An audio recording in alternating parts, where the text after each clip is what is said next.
আমার ভাইজানের ওয়াইফ বিয়ে করার পরে মুখে দাড়ি বইলে ঘরে আসে না, এক ঘরে শোয় না, কারণ মানুষ বইলেছে তোর বরের মুখী দাড়ি। এই কারণে বউ আলাদা সই যায়, এমন বুড়ো বরের সাথে শোবো না। উনি তাবিজ নিয়েছে বিভিন্ন জায়গায়, ওই যে হুজুরের কাছে, তারপরে মাদ্রাসার খাদিজাতুল কুবরার মাদ্রাসার মুফতামিমের কাছে, সবার কাছ থেকে তাবিজ নেওয়ার পরে কোনো কাজ হয় নাই। পীর সাহেবকে চরমনাই গেছে, হয় নাই। মাইজ ভান্ডারিতে গেছে, হয় নাই। খাজা বাবাই গেছে, হয় নাই। আমার তাহেরি ভাইয়ের কাছে গেছে, তাও হয় নাই। আপনাদের এখানে মাজারুল ইসলাম মাঝারি ভাই এসেছে, ওর কাছ থেকে নেছে, তাও হয় নাই। এবার গ্রামের একটা ভাঙা চূড়া হুজুর ছিল, ওর কাছে যেয়ে বলছে, হুজুর গো, আমার বউ আমার ঘরে শোয় না, যদি একটা তাবিজ করিয়ে দিতেন। ও তাবিজ একটা করে দিয়েছে। ওই তাবিজ নিয়ে যেয়ে বলেছে যে বালিশের নিচেই দিবা। ওই দিন বালিশের নিচেই দিয়েছে, আর ওই রাতি বউ এসে ঘরে বুঝলেন বলছে খুশি কি খুশি গো, এতদিন কত বড় বড় হুজুরের কাছে গেলাম, কাজ হলো না। জামাতের নেতার কাছে গেলাম, হেফাজতের নেতার কাছে গেলাম, চরমনার নেতার কাছে গেলাম, আটরশির নেতার কাছে গেলাম, আওয়ামী লীগের ওলামা লীগের কাছে গেলাম, ধর্ম বিষয়ক মন্ত্রীর কাছে গেলাম, না কাজ হলো না। আর গ্রামের এই ভাঙাচুরা হুজুর, যার কেউ ডাকে না, তার তাবিজে এসেছে। ও তাড়াতাড়ি করে সকালবেলা গোসল মেরেই গেছে বাজার করার জন্যে। বাজার করে এনে বোর কাছে দিয়েছে, না ও রান্না করো। এই যে মাছ, গোশ, হরিণের গোশ, ছাগলের গোশ, বিলাইয়ের গোশ, হাতির গোশ, সব ঘরে। বলছে এত বাজার কেন? আছে ঘটনা, আছে কৃষির ঘটনা, রান্ধো। আমি আজকে এক হুজুরির দাওয়াত করি, খাবো। কোন হুজুরির? আছে, তুমি আগে রান্না করো না। তুমি বলো কিসের জন্য এত রান্তি হবে? কে এমন বড় মানুষ? এই আবার কমে গেল কেন? কে এমন, কার দাওয়াত করে খাওয়াবা গো? বলছে দেখো, আমার গ্রামের ইমাম সাহেবের দাওয়াত করে খাওয়াবো। কেন খাওয়াবা?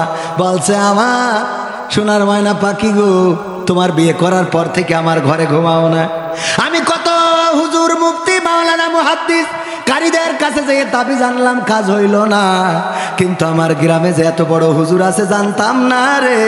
আমার এই ভাঙাচুরা হুজুরের তাবিজ আনলাম, আর ওই রাতি তুমি আমার ঘরে এসেছো। সুতরাং ওই হুজুরির আমি একটু দাওয়াত করে খাওয়াবো, ভালো করে রান্না করো। বলছে আমি হুজুরির তাবিজই আইছি। কইল কিডা? বলছে তেবে কি গতকালকেই তো এনে বালিশের মধ্যে রাখিছি। বলছে না, আমি হুজুরের তাবিজে আসি নাই, আমি এসেছি গতকাল। আমি যে ঘরে ঘুমাই, ওই ঘরে শিং কেটে একটা চোর ঢুকেছে।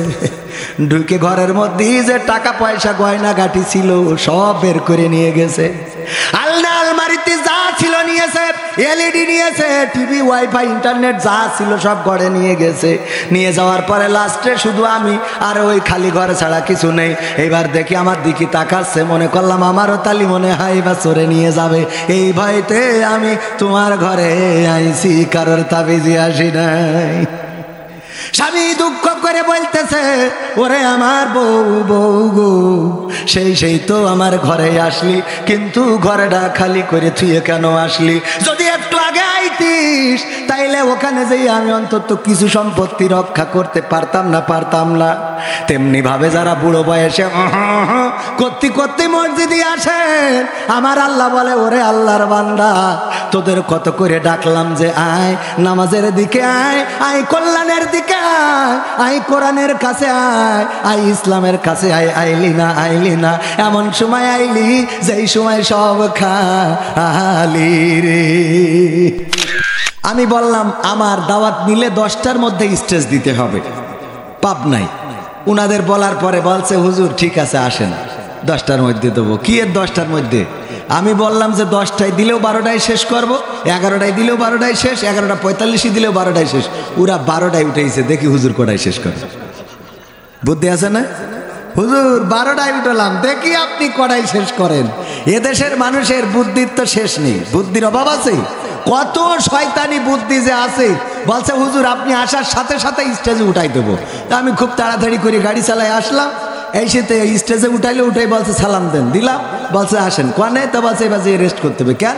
বলছে আর 2 ঘন্টা পরে এই শীতের পর। আমি আসিছেন, স্টেজে তো উঠাইছি, উঠে সালাম দিয়ে এখন আবার চলেন রেস্ট করবেন 2 ঘন্টা, তারপর উঠবেন। কৌশলের কোনো শেষ নেই, মিথ্যা বলে না। তো যাই হোক, আমরা ভাইয়েরা এখানে যারা বসেছি 11টার মধ্যে মাহফিল শেষ করবেন, সুতরাং আর আছে প্রায় 50-52 মিনিট থাকবো ইনশাআল্লাহ। 52 মিনিট থাকলে কষ্ট হবে? কষ্ট হবে কার কার? হাত উঁচু করেন তো। আমার আগে কথা বলেছেন আমার বন্ধুবর জনাব মাওলানা মাহবুবুর রহমান, আর উনার বাবা ছিল আমার বাবার বন্ধু। উনার বাবাও মারা গিয়েছেন, আমার বাবা মারা গিয়েছেন, কিন্তু আমার বাবা মারা গিয়েছেন একটু আগে, আজ 22 বছর হয়ে গেল, আর উনার বাবা মারা গিয়েছেন 5-6 বছর, ওরকম হচ্ছে। তো এই যে দুইজনের বাবা, আমার আব্বা আবার উনার আব্বার কাছ থেকে ইসলামের দীক্ষা, কোরআন হাদিস শিখে নিয়ে কোরআনের হাদিসের ওয়াজ করে বেড়াতেন। আপনাদের শোলকুপায় ওয়াজ করেছেন। আমার আব্বার নাম ছিল মাস্টার আব্দুস সামাদ। অনেক মুরব্বীরা হয়তো চিনে থাকলেও থাকতে পারেন সেই সময় যারা ওয়াজ শুনতেন, আজ থেকে 20-22 বছর আগে। আপনাদের এখান থেকেই মাহফিল করে, জিনেদা থেকে মাহফিল করে ফেরার পথে কালীগঞ্জের 12 বাজারে অ্যাক্সিডেন্ট করে মারা গিয়েছিলেন। আমি তার বড় সন্তান। মাঝখানে অনেক গ্যাপ গেলেও আল্লাহ আবার এই মঞ্চে নিয়ে এসেছেন, এই মঞ্চে এসেছি। যাই হোক, আমি কথা ওই বাবার কথা বলতে আসি নাই, কিছু কথা বলবো যেই কথাগুলো আমার ভাইজান বলেছেন। কিছু গান, কিছু ওই যে আমার কিছু কন্টেন্ট থাকে, ওইগুলো একটু আমাদের যুবকেরাও চায়। তো আমি চেষ্টা করব যে আমাদের কথাগুলো যেন কাজে লাগে। শুনতে রাজি আছেন ইনশাআল্লাহ? ইনশাআল্লাহ আরো জোরে বলেন আরো জোরে একটু মুসলমান ইনশাআল্লাহ। এই আওয়াজ দিয়ে বউ থাকে, এই সব গলার আওয়াজই নেই। একটা বউ তো ধারে থাকে নাই ভারে থাকে, তা তুমি কোনো কিছু করতে পারো না, তো তোমার বউ থাকে আছে না নাই? একজন বলছে হুজুর বরিশালতে আমার বউ পরকিয়া করে চলে গেছে, আপনি এই নিয়ে আমার একটা ভিডিও বানাই দেন। তাই আমি ভিডিও বানালে তো তোর মান সম্মানই থাকবে না। পরকিয়া করিস কেন? তোর যদি ম্যাশিং ডিস্টার্ব থাকে আগে ঠিক কর। কথা কয় না। আরে বাবা, না হলে তোর বউ পরকিয়া করে হয় তার খাতি দিসনি, নাই পড়তে দিসনি, নাই কোনো উল্টো পাল্টা কিছু আছে, আগে নিজের তুরটিটা খুঁজে বের কর। তুই বোর সাথে খারাপ আচরণ করেছিস, প্রতিদিন কুপান দাও, গাঁজা খেয়ে বাড়ি আসো, মদ খেয়ে বাড়ি আসো, ডাইল খেয়ে বাড়ি আসো, বাবা খেয়ে বাড়ি আসো, বউ তোমার জন্য বসে থাকবে, খেয়ে কাল নেই তো। কথা কয় না, সত্য না মিথ্যা? বউ পরকিয়া করে চলে যায়, কই হুজুরি বউ তো যাচ্ছে না, আমি তো বিয়ে করি, আমি মনে করছি গেলি আরো একটা নতুন হইবে।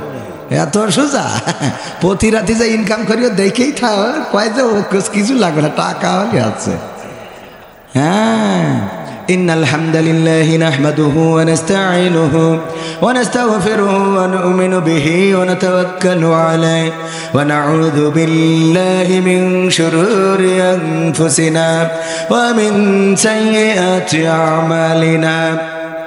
من يهده الله فلا مضل له ومن يضلله فلا هادي له ونشهد أن لا إله إلا الله ونشهد أن سيدنا محمدا عبده ورسوله الذي أرسله بالحق بشيرا ونذيرا وداعيا إلى الله بإذنه وسراجا منيرا.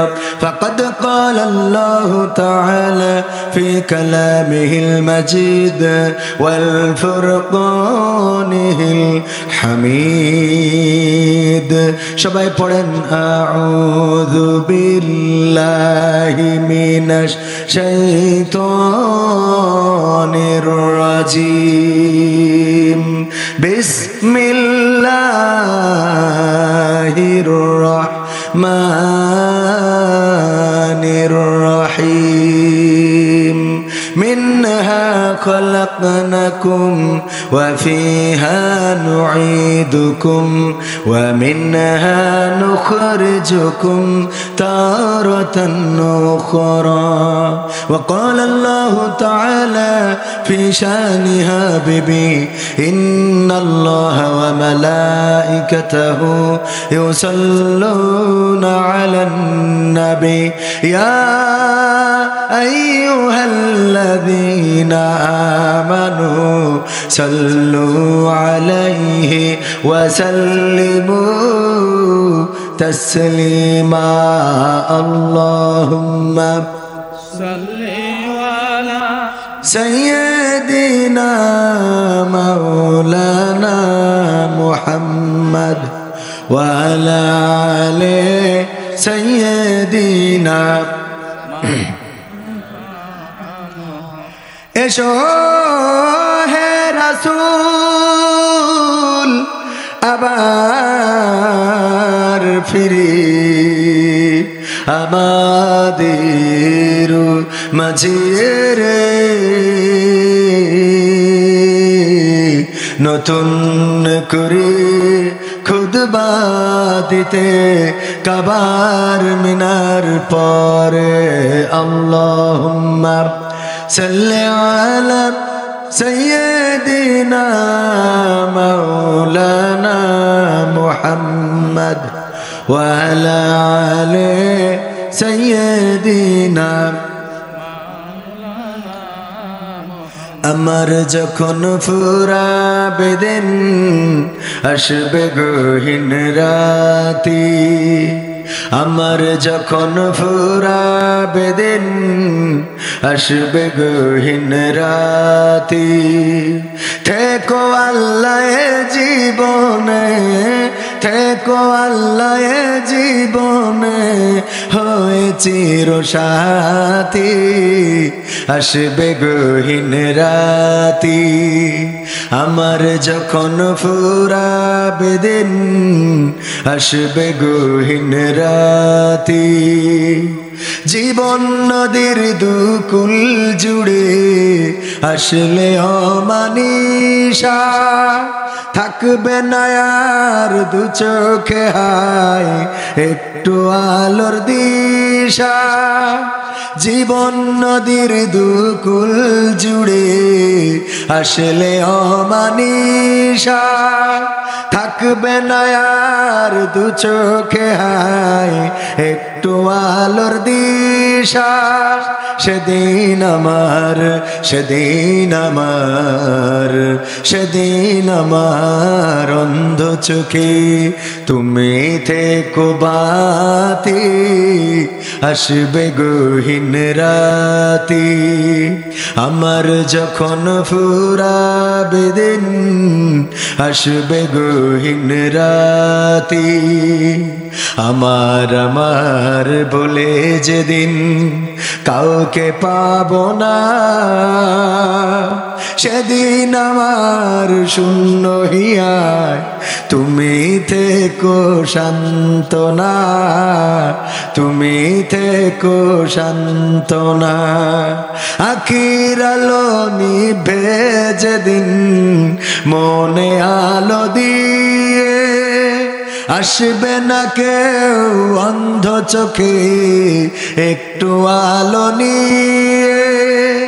আখির আলো নিভে যেদিন হৃদয় আলো দিয়ে, আসবে না কেউ অন্ধ চোখে একটু আলো নিয়ে।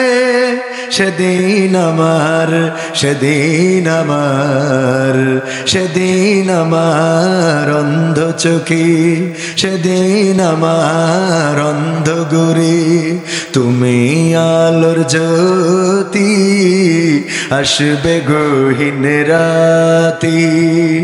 আমার যখন ফুরাবে দিন আসবে গহীন রাতি, থেকো আল্লাহ জীবনে, থেকো আল্লাহ জীবনে হয়ে চির সাথী, আসবে গহীন রাতি। আমার যখন ফুরাবে দিন আসবে গহীন রাতি। আর একটু জোরে কি বলা যাবে না? ও আমার ভাইরা, রাত হোক আর দিন হোক, সকাল হোক আর বিকাল হোক, দুপুর হোক সন্ধ্যা হোক, যখন সময় শেষ হয়ে যাবে মালাকুল মাউত চলে আসবে, জানটা নিয়ে উড়াল দেবে। মালাকুল মাউতকে যদি ইঞ্জিনিয়ার শফিকুল ইসলাম সাহেব বলে, আমি তো আমেরিকান প্রবাসী, আমার পাসপোর্টটা কত ভারী, বাংলাদেশের পাসপোর্ট নাই, আমেরিকার পাসপোর্ট, এটা দেখাইলে যে কোনো দেশ আমাকে সেই দেশে ঢুকতে দেয়, ভিসা লাগে না। সেই দেশে ঢোকার জন্য ওই দেশের আলাদা কোনো পারমিশন লাগে না, এয়ারপোর্টে গেলেই সিল মেরে ঢুকিয়ে দেয়। ওগো আজরাইল, ওগো মালাকুল মাউত, একটু অপেক্ষা করো, 2টা মিনিট আমি একটু বোর সাথে কথা বলে নি, দেবে নাকি? সময় কি দেবে? এবার আমার বন্ধু মাওলানা মাহবুবুর রহমান অনেক বড় একজন আলেম, আমার থেকেও বড় অভিজ্ঞ প্রাজ্ঞ আলেম। উনি যদি বলেন আমি একজন মাওলানা মানুষ, একটুখানি ওয়েট করো, তারপরে আমি হুজুর মানুষ, আমার একটু জানটা কবজ করো, সময় দাও একটু, আমার অল্প কাজ আছে, উজুটা করা নাই, উজুটা করে আসি। উজু করার জন্য সময় কি দেবে?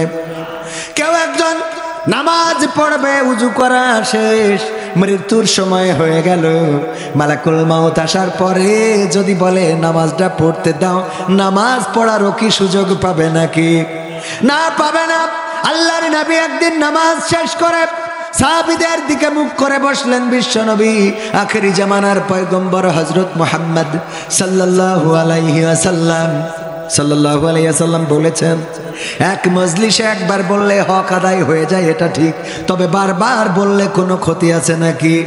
বরং যদি কেউ নবী মুহাম্মদ সাল্লাল্লাহু আলাইহি ওয়াসাল্লামের নাম শোনে আর যদি সে দুরূদ না পড়ে, তাহলে তার ধ্বংস চেয়েছেন ফেরেশতা জিবরাইল আর আমিন বলেছেন, মুহাম্মদ সাল্লাল্লাহু বলেছেন না, বলেন নাই? মনে আছে কিনা? আল্লাহর নবী একদিন উঠলেন মসজিদের মিম্বারে, মসজিদের মেহরাবে প্রথম পা যখন রাখলেন বললেন আমিন। দ্বিতীয় মিম্বারে যখন দ্বিতীয় সিঁড়িতে পা রাখলেন বললেন আমিন। তৃতীয় সিঁড়িতে যখন পা রাখলেন বললেন আমিন। আল্লাহর নবীর সাহাবীরা বললেন, ওগো নবী, আপনি কেন 3-3 বার সিঁড়িতে পা রেখে আমিন বললেন? আল্লাহর নবী বললেন, ওগো আমার সাহাবীরা, আমি যা দেখি তোমরা তা দেখো না, আমি যা শুনি তোমরা তা শোনো না, আমি যা জানি তোমরা তা জানো না। কিছুক্ষণ আগে ফেরেশতা জিবরাইল এসেছিল, এসে বলল, ওগো নবী, আপনার নাম যদি কেউ শোনে মুহাম্মদ, আর যদি সে সাল্লাল্লাহু আলাইহি ওয়াসাল্লাম না বলে, আপনার প্রতি দুরূদ না পড়ে, তার ধ্বংস, সে ধ্বংস হয়ে যাক। আমি বললাম আমিন। তারপরে বলল, গো নবী, কারো যদি পিতা এবং মাতা বেঁচে থাকে আর তারা যদি জান্নাতের সার্টিফিকেটটা না নিতে পারে, তাইলে সেও যেন ধ্বংস হয়ে যায়। আমি বললাম আমিন। আর 3 নম্বর বলল, যে জীবনে রমজানের রোজা পাইল, রমজান মাসটা তার জীবনে পাইল, কিন্তু গোটা রমজানে ইবাদত বান্দেগি করে আল্লাহর প্রিয় হয়ে জীবনের গুনাহগুলো মাপ চেয়ে নিতে পারলো না, সেও ধ্বংস হয়ে যাক। আমি বললাম আমিন। আল্লাহর নবী যদি বলেন কবুল হয়ে যাক, কবুল করে নাও। আল্লাহর নবীর দোয়া কবুল হয় না? হয় না? কথা কয় না, কবুল হয় না? হয় না? আল্লাহর নবীর দোয়া কেমন কবুল হয়? আবু হুরায়রা রাদিয়াল্লাহু তাআলা আনহু একদিন নবীর দরজায় এসে কান্না করছেন। আল্লাহর নবী বের হয়ে দেখলেন আবু হুরায়রা কাঁদে। বললেন, ওগো আবু হুরায়রা, কাঁদো কেন? মা আমাকে মেরেছে। বলল, মা তোমাকে মেরেছে, আমার কিছু করার? যারা মাকে ভালোবাসো না তারাই আমার গান শুনো না। কালকে নকুল কুমার গাইছিল, তাই মনে পড়ে গেল। একজন হিন্দু মানুষও কত সুন্দর করে গায়, যারা মাকে ভালোবাসো না তারাই আমার গান শুনো না। আল্লাহর নবী বললেন, ওগো আবু হুরায়রা, তোমার মা তোমাকে মেরেছে, আমার কিছু বলার নাই, কিছু করার নাই। আমার কাছে বিচার নিয়ে এসেছো মায়ের বিরুদ্ধে, এটা শোভনীয় মনে করলাম না, এটা কল্যাণকর মনে করলাম না। আবু হুরায়রা, কেন তুমি আমার কাছে নালিশ নিয়ে আইলা? আবু হুরায়রা বললেন, ওগো নবী গো, আমি আপনার কাছে বিচার চাইতে আসি নাই, নালিশ নিয়ে আসি নাই, আমি আপনার কাছে দোয়া চাইতে এসেছি। আপনি আমার মায়ের জন্য দোয়া করে দিবেন। কেন তোমার মা মারলো কেন, এই কারণটা বলো আগে। আবু হুরায়রা বললেন, ওগো নবী, গতকাল রাতে আমি আপনার কাছে থাকতে থাকতে সময়টা একটু বেশি চলে গেছে। গভীর রাতে যখন বাড়িতে ফিরলাম, মা আমার মুশরিকা। মা বললেন, ওগো আবু হুরায়রা, কোথায় ছিলে? বললাম, ওগো মা, আমি তো সেই কদমের কাছে ছিলাম যে কদমটা চুমতে পারলে পৃথিবী ধন্য হয়ে যায়। আমি সেই নবী মুহাম্মদ সাল্লাল্লাহু আলাইহি ওয়াসাল্লামের কদমের কাছে ছিলাম গো মা। আমার মা আপনার নাম শোনার পরে এতটাই তেলে বাগুনে জ্বলে উঠলেন, আমাকে বেদম প্রহার করা শুরু করলেন। মারতে মারতে এক পর্যায়ে বললেন, ওগো আবু হুরায়রা, তোমাকে আমি বলছি শোনো, তুমি কি নবী মুহাম্মাদের কদম ছাড়বা নাকি আমার কদম ছাড়বা? কোনটা ছাড়বা? আমার বাড়ি ছাড়বা নাকি মুহাম্মাদের কদমটা ছেড়ে দিবা? আমি বললাম, ওগো মা, আমি তোমাকে সহ গোটা দুনিয়া ছেড়ে দিতে পারি, কিন্তু যেই কদমের কাছে গিয়েছি সেই মহানবীর কদমটা ছাড়তে পারি না। আল্লাহ, ওগো নবী গো, আমার মা এটা শোনার পরে আমাকে বাড়ি থেকে বের করে দিয়েছেন, আর আমি আপনার কাছে এসেছি। আপনি একটু দোয়া করে দেন যেন আমার মা, আল্লাহ রাব্বুল আলামিন আমার মাকে হেদায়েত নসিব করে দেয়, যেন আমার মা আল্লাহর দ্বীনে দাখিল হয়ে যায়, আপনার আনিত বিধানটা যেন মেনে নেয়, সেই দোয়াটা করে দেন। আল্লাহর নবী দোয়া করার জন্য হাত তুলেছেন, আর আবু হুরায়রা দৌড় দিয়েছে। অন্যান্য সাহাবীরা আবু হুরায়রার জামা টেনে ধরলেন, আবু হুরায়রা দাঁড়াও, কেন দৌড়াও? তুমি তো শান্ত ছেলে, তুমি ভদ্র ছেলে, তোমার তো কোনোদিন দৌড়াইতে দেখি নাই, কেন দৌড় দিলা? আবু হুরায়রা বলে, ছেড়ে দাও, ছেড়ে দাও, আমি বাড়িতে যেতে চাই, আমি বাড়িতে যেয়ে দেখতে চাই আমি বাড়ি পৌঁছালাম আগে নাকি আমার রাসূল দোয়া করেছেন আমার মায়ের জন্য, এই দোয়াটা আমার বাড়ি আগে পৌঁছালো, এটা দেখতে চায়। তারপরে ছেড়ে দিলেন, দৌড়ে বাড়ি গেলেন, দরজায় যে টুকা দিয়ে বললেন, মাগো দরজা খুলে দাও। কে বা? মা, আমি আবু হুরায়রা। মা বললেন, একটু দাঁড়াও আবু হুরায়রা, দরজাটা খুলছি। কিতাবে এসেছে আবু হুরায়রা বলেন, আমার মা যখন এই কথাটা বলল, তখন মায়ের কণ্ঠে আমি বুঝতে পারলাম, মায়ের কণ্ঠটা শুনে এত নরম কণ্ঠ, আমি বাড়ি পৌঁছানোর আগে নিশ্চয় আল্লাহর আমার নবীর দোয়াটা আমার বাড়ি পৌঁছে গেছে। ও আমার ভাইরা, শুধু তাই নয়, দরজা খোলার পরে আবু হুরায়রা দেখেন মা গোসল করে এসেছেন। মা বললেন, ও আবু হুরায়রা, তুমি নিয়ে চলো মুহাম্মাদের কাছে, যেই মুহাম্মাদের কাছে তুমি ছিলে, যার কদম চুমলে পৃথিবীটা ধন্য হয়ে যায়। আমি সারাটা রাত ঘুমাতে পারি নাই তোমাকে মারার পর থেকে, মনে হচ্ছে কেন মারলাম, কেন আমি পিটাইলাম। আমার ছেলে তো কোনো খারাপ জায়গায় যায় নাই, কোনো খারাপ মানুষের কাছে যায় নাই, এমন একজন মানুষের কাছে গিয়েছে যেই মানুষ জীবনে মিথ্যা বলে নাই, পরনিন্দা করে নাই, পরচর্চা করে নাই, কাউকে গালি দেয় নাই, কাউকে কোনোদিন পিটাই নাই, কারো প্রতি কোনোদিন অবিচার করে নাই। এমন সুবিচার ছিল রাসূল হওয়ার আগেও। যখন হাজরে আসওয়াদ কালো পাথরটা মক্কায় বসানোর জন্য 4টা গোত্র মারামারি শুরু করে দিল, 4 গোত্র 4 দিকে অবস্থান দিল। মোড়ল গোত্র বলে আমরা বসাবো, চৌধুরীরা বলে আমরা সেরা আমরা বসাবো, শেখেরা বলে আমরা প্রধানমন্ত্রীর লোক আমরা বসাবো, আর খালেদা জিয়ার লোক বলে আমরা বিএনপি আমরা বসাবো। বুঝেননি? 4 দল টানাটানি শুরু করলো, বলল ঠিক আছে একটা ফায়সালা হয়ে যাক, এখন 4টা গোত্র আমরা যুদ্ধ করব, আর যুদ্ধ করে যারা জিতে যাবে তারাই হাজরে আসওয়াদটা কাবা সংস্করণের সময় কাবার উপরে বসাবে। তার মানে কি, যুদ্ধ করলে কি জীবনহানি হয় না? হয় না? ফিলিস্তিনে যুদ্ধ হচ্ছে, ইসরায়েল বোমা ফেলে বেসামরিক মানুষ সহ মহিলা এবং শিশুদেরকে হত্যা করছে। অপরদিকে ইসরায়েলেরও মানুষ মরছে না, অপরদিকে ইসরায়েলের সেনাবাহিনীর সেনা সদস্যও মরছে। তার মানে যুদ্ধ কখনো কল্যাণ বয়ে আনে না, মাঝে মাঝে অকল্যাণও আনে না, অকল্যাণও আনে। ওগো আমার ভাইরা, যখন 4টা গোত্র হিড়াহিড়ি শুরু করে দিল যে কে কারা যুদ্ধে যারা জিতে যাবে তারাই পাথরে বসাবে, একজন প্রস্তাব করলো, শুনে নাও, আমি তোমাদের একটা নতুন প্রস্তাব করি। সেটা হলো, কালকে সকালবেলা যে প্রথমে কাবা গৃহে ঢুকবে আমরা তার বিচারটা মেনে নেব, সে যে বিচারটা করে দেয় এটা মেনে নেব। এবার 4টা গোত্রই রাত জেগে অপেক্ষায় রয়েছে, দেখা যাক কে সকালবেলা প্রথমে মসজিদে ঢোকে, কে কাবায় ঢোকে, বাইতুল হারাম শরীফে ঢোকে। দেখা গেল সকালবেলা কেউ নাই, নবী মুহাম্মদ তখনও কিন্তু রাসূল হয় নাই, উনি আগেই ঢুকে গিয়েছেন, কাবার চত্বরে চলে এসেছেন। সবাই বলল আলহামদুলিল্লাহ, সবাই আল্লাহর শুকরিয়া আদায় করলো। তখনকার সময়ও আলহামদুলিল্লাহ ছিল না? তখনও তারা কিন্তু আল্লাহতে বিশ্বাস করত, কিন্তু দেবদেবীদের মাধ্যমে। কিসের মাধ্যমে? তারা মনে করতো দেবদেবীদের। আব্দুল্লাহ এই নামটা কি? আল্লাহর গোলাম। আব্দুল্লাহ নবীর পিতার নাম কি? আব্দুল্লাহ, আল্লাহর গোলাম। তো আল্লাহর গোলাম কেন হইল? তার মানে আল্লাহর প্রতি করতো। এই যে 360টি মূর্তি, ওরা এক বছরে কয়দিন? 365 দিন না, প্লাস মাইনাস কম বেশি হইতে পারে। তো এই 360টা মূর্তি মক্কায় রেখেছিল, কাবায় রেখেছিল, যে এক একটা মূর্তির এক এক দিন পূজা করত। যে আমাদের এই মূর্তিটা আজকে আমাদের আল্লাহর কাছে নিয়ে যাবে, ওই মূর্তিটা ওরা মূর্তিটাকে মাধ্যম মনে করত।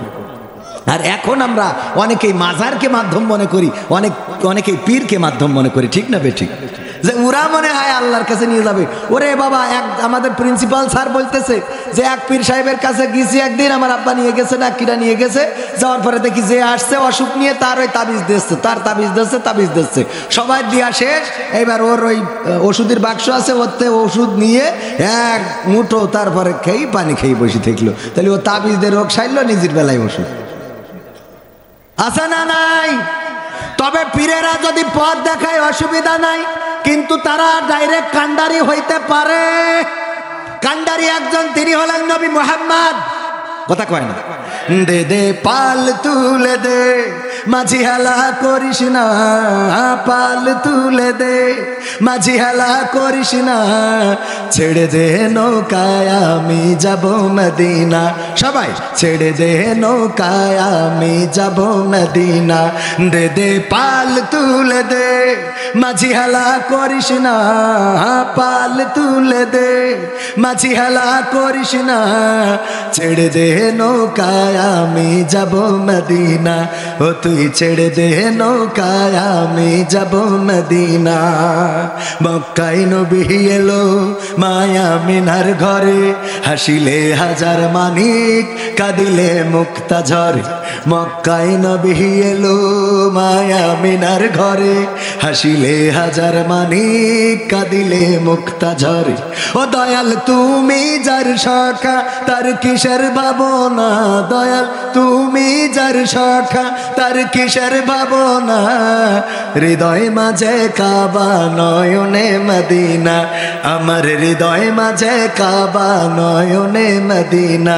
দে দে পাল তুলে দে, মাঝি হেলা করিস না, পাল তুলে দে, মাঝি হেলা করিস না, ছেড়ে দে নৌকায় আমি যাব মদিনা। ও তুই ছেড়ে দে নৌকায় আমি যাব মদিনা।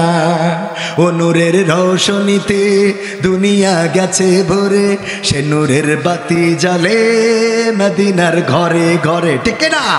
ও নূরের রৌশনীতে দুনিয়া গেছে ভরে, সে নূরের বাতি জ্বলে মদিনার ঘরে ঘরে।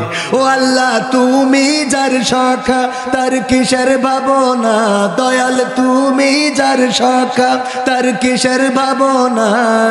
হৃদয় মাঝে কাবা, নয়নে মদিনা, আমার হৃদয় মাঝে কাবা, নয়নে মদিনা। দে দে পাল তুলে দে, মাঝি হেলা করিস না, পাল তুলে দে, মাঝি হেলা করিস না, ছেড়ে দে নৌকায় আমি যাব মদিনা। ও তুই ছেড়ে দে নৌকায় আমি যাব মদিনা। এই মদিনায় যাওয়ার ইচ্ছা আছে? মক্কায় যাওয়ার ইচ্ছা আছে? সব হয়, কিন্তু মক্কা মদিনায় যাওয়া হয় না। অথচ টাকা বেশি লাগে না। আমার নিজেরও হজ কাফেলা রয়েছে, শরীফ হজ গ্রুপ, আপনাদের জন্য করেছি বিনা একদম মানে ন্যূনতম খরচে যেন হজ ওমরা করে আসতে পারেন। যারা করবেন অবশ্যই খোঁজ খবর রাখতে পারেন। পাশাপাশি যেটা এখনকার সময়, একটা গরু বিক্রি করলেই তো ওমরার টাকা হয়ে যায়। একটা গরু বিক্রি করলে হয় না? হয় না? ওমরায় যাইতে 1,20,000 থেকে 1,15,000, 20, 30 এই শুরু। আপনি আরো ভিআইপি সার্ভিসও পাবেন, কিন্তু ন্যূনতম 1,20,000 টাকার মতো একটা বাজেট ন্যূনতম রাখা লাগে। একটা গরু বিক্রি করলে এখন 1.5 লাখ, 2 লাখ, 1,80,000, 2,60,000 আছে না নাই? এই গরু বেচে সব কিনা হয়, কিন্তু মক্কা মদিনা যাওয়া হয় না। রাসূল আমাদের সুপারিশকারী হবেন, ঠিক না বেঠিক? তো রাসূল সুপারিশ করবেন, এই ছাড়া সুপারিশ করার মতো কোনো ব্যক্তি নেই। আল্লাহ যদি কাউকে দয়া করে অনুমোদন দেন, কিছু হাদিসে আছে, অনেকে এগুলো আবার জাল জয়ীফ বলে থাকেন, যে একজন আলেম সে অন্তত 30 জনকে সুপারিশ করে নিয়ে যেতে পারবে। আল্লাহ রাব্বুল আলামিন তৌফিক যদি দেন, আলহামদুলিল্লাহ, আল্লাহ যদি তৌফিক দেয়। কিন্তু ওইটা ধরে বসে থাকার দরকার নেই যে আমার ছেলে আলেম, আমি নামাজ পড়ি আর না পড়ি ও আমার নিয়ে চলে যাবেন, এত সোজা না। অনেকেই কুরবানি দেয়, গরু কুরবানি। আমার এক চাচার কাছে জিজ্ঞেস করলেও করা হইলো, গরু কুরবানি দিলেন কে জন্য? বলছে ওই গরু যখন ফুলসিরাত পার হবে লেজটা ধরে রাখবো, টান দিয়ে নিয়ে যে জান্নাতে ফেলাবে। বুদ্ধি আছে না? লেজ ধরে জান্নাতে যাবে। সেদিন এইবারই দিই আমাদের শাকিল ভাই, নাম বললি তো আবার মাইন্ড করতে পারে, আমার বন্ধু মানুষ, বলছে দোস্ত আমরা যে গরুটা কিনে ফেলেছি তা একটু ছোট হয়ে গেছে। আমি বলতে অসুবিধা, বলছে 7 জন মানুষের লেজ ধরলেও যাইতে পারবে না। হ্যাঁ, ওর টেনশন হলো গরুটা ছোটে গিয়ে 7 জন ল্যাজ ধরবে, তো এই ল্যাজ ধরলেও পুলসিরাতে টানবে কি করিও। তার বলছি তো 7 জনের ছোট কিনিস ওখান, তো বলছে কিনলাম কুরবানির কত, মানে আল্লাহর জায়গায় দিয়ে বলছে যে বাজারতে এসে এই দূর ছেলের কাছে টাকা দিয়েছে, টিফিনের টাকা 5 টাকার নোট নিয়ে গেছে দোকানে, কেউ নিনি, বাড়ি এসে ছেলে কাঁদছে, কি টাকা দিস আমি নি। তা বলছে কাঁদছিস কেন, যে টাকা নিনি অসুবিধা নেই, শুক্রবারে মসজিদে নিয়ে যাস। আমি যে টাকা কোনো জায়গায় চলবে না সেই টাকা চলার জায়গা আছে না নাই, কথা কয় না আছে না নাই। এই যদি হয় আমাদের ইমানের অবস্থা, গাছে উঠেছে বিশাল ঝড়, বলছে আল্লাহ ঝড় দেওয়ার সময় তুমি পেলে না, এখন এই মগডালে উঠেছি আম পাড়ার জন্য, তুমি ঝড় শুরু করে দিছ। আল্লাহ যদি আমি ভালোভাবে নিচে নামতে পারি 2টা গরু তোমার ঘরে দান করে দেবো। কই আসতে করে ওই মগডালের তে যাই একটু নিচে মোটা ডালের কাছাকাছি এসেছে, বলছে আল্লাহ 2টো গরু কোয়ান্তে দেবান, এত গরিব আমি, তুই তো নিজেও জানো, আর তোমার তো কোনো অভাব নেই, তা গরু 2টো দিতে হবে কেন, 2টো ছাগল দেবান আল্লাহ, তুমি 2টো ছাগলে সন্তুষ্ট থেকে। এই বইলে আবার একটু নিচে এসে এসে বলছে আল্লাহ 2টো ছাগল কোয়ান্তে দেবো, আমার বউ বাপের বাড়িতে একটা ছাগল এনেছে, ও যদি দিতাম তো বাড়ি জায়গা দেবে না, আর তোমারও তো কোনো অভাব নেই, তো 2টো ছাগল দেবার না আল্লাহ, আমি 2টো মোরগ তোমার জুম্মার ঘরে যাই দিয়ে আসবো, তুমি এতে সন্তুষ্ট থাকো, আমার মাফ করে দাও। এই বইলে তারপরে এবার নিচে এসে ঝাঁপ দিয়ে মাটিতে নেমেই বলছে আল্লাহ আর কোনোদিন গাছে উঠবো না, আর কিছু দেবো না। ইমান আছে না, আছে? বিপদে পড়লে ইমান আছে না নাই? করোনাকালীন সময়ে মসজিদে জায়গা ধরে না, কারণ বুঝতে পেরেছে দেখা যাচ্ছে না কখন ধরে ফেলে, কথা কয় না, দেখা যাচ্ছে না ধরে ফেলবে কখন ধরে ফেলে গো। এই টেনশনে করোনার সময় মসজিদে জায়গা ধরে নাই রে। আর যখন মসজিদে খুলে দেয়া হলো, যাও নামাজ পড়ার জন্য খুলে দিলাম রে, আরে ওই যে মসজিদ থেকে বেরোয় গেল, আরে এখন বলেও ঢুকানো যায় মসজিদে ঢোকে কখন ঢোকে, একেবারে নেটওয়ার্ক যখন আর পাই না, কোনো টাওয়ার নেই, নেটওয়ার্কে কাজ হচ্ছে না, হ্যালো হ্যালো করে কিন্তু ওই দিকে বুঝতে পারছে না, বুঝেননি, নেটওয়ার্ক নেই। একজন শুনেছে জুম্মার দিন যদি কেউ আগে মসজিদে যায় তাইলে সে একটা কবুল হজের সওয়াব পাবে। এক বুড়ো গরিব মানুষ চিন্তা করছে, আরে আমার জীবনে তো হজ করা হবে না, এত টাকা তো নাই, আরো বাংলাদেশে 8 লাখ 9 লাখ টাকা করে দিয়েছে, এই টাকা তো আমার ভিটে বেচলিও হবে না, সুতরাং মসজিদে জুম্মার দিন আগে যাব। জুম্মার দিন যাইয়ে দেখে আর এক বুড়ো এসে মসজিদে বসে আছে, বলছে যা কাজকে হয়নি, অসুবিধা নাই, আগামী জুম্মার দিন আসবো, পরের জুম্মায় দিয়ে দেখে আবার সেই বুড়ো বসা। চিন্তা করলো যাক আগামী দিন আর একটু সকাল করে আসবো, পরের জুম্মায় আবার সকাল করে যেয়ে দেখে তাও সেই বুড়ো বসা। এবার মিজাজটা খারাপ হয়ে গেল, এই বুড়ো তোমার কি খেয়ে কোনো কাজ নেই, যেদিনই আসি মসজিদে তুমি বসে থাকো? বলছে কেন, তোমার সমস্যা কি? আমার সমস্যা হলো হুজুর ওয়াজ করেছে যদি জুম্মার দিন কেউ আগে আসতে পারে তাইলে তার আমল নামায় নাকি একটা কবুল হজের সওয়াব লিখে দেওয়া হয়। আমার তো বেকায়দা অবস্থা, হজে যাওয়া হবে না, তাই একটু সকাল করে আসতেছি যাতে কবুল হজের সওয়াব পায়।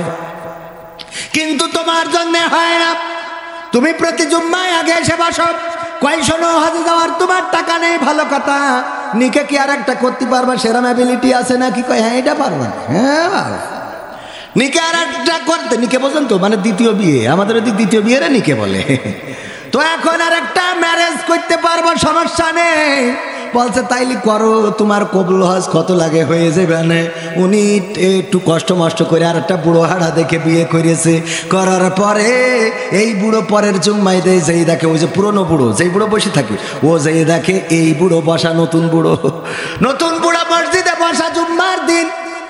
বলছে আজকে কি কবুল হজের সওয়াবটা পেয়েছো? আচ্ছা বাপু করতে পারবো না। কেন? বলছো বাপু বইলো না, আমি 2টা বিয়ে করার পরে 2 বউ এত গুতগুতি করে রে, আমি ফজরে আইসি আর বাড়ি যাইনি রে বাপ, ফজরে আইসি আর বাড়ি যাইনি, 2টার গুতাগুতিতে আমি শেষ, আমার আর কোনো রাস্তা নেই। তাই মসজিদি ফজরে ঈশার মনের দুঃখে বাড়ি যায়নি। সওয়াব হয়েছে কিনা বলতে পারবো না। আমার দেশের মুসল্লিগুলো হলো যখন নেটওয়ার্ক চলে যায় বাড়ি গুতাগুতি পড়ে কাশে। বৌমা কয় পান্তা ভাত খাতি বসলি তুমি কাশো, কি সমস্যা কি তোমার? আসলে কি পান্তা ভাত খাতি বসলি কাশে? অসুস্থ।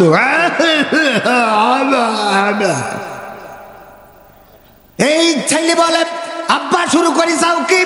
ভাত খাতি বলছি আর তুমি এখানে শুরু করি চাও। দেখে যে বাড়ি থাকার কায়দা নেই, এবার ওখান থেকে যায় সিরিয়ালের দোকানে, মানে ওই যে চার দোকানে, ওখানে যাই যদি বসে আবার চা খাচ্ছে, অন্য যুবকরাও খাচ্ছে শুরু করে। তোমার কাজটা কি চার দোকানে কেন তুমি? ওর নেই কোনো গতি।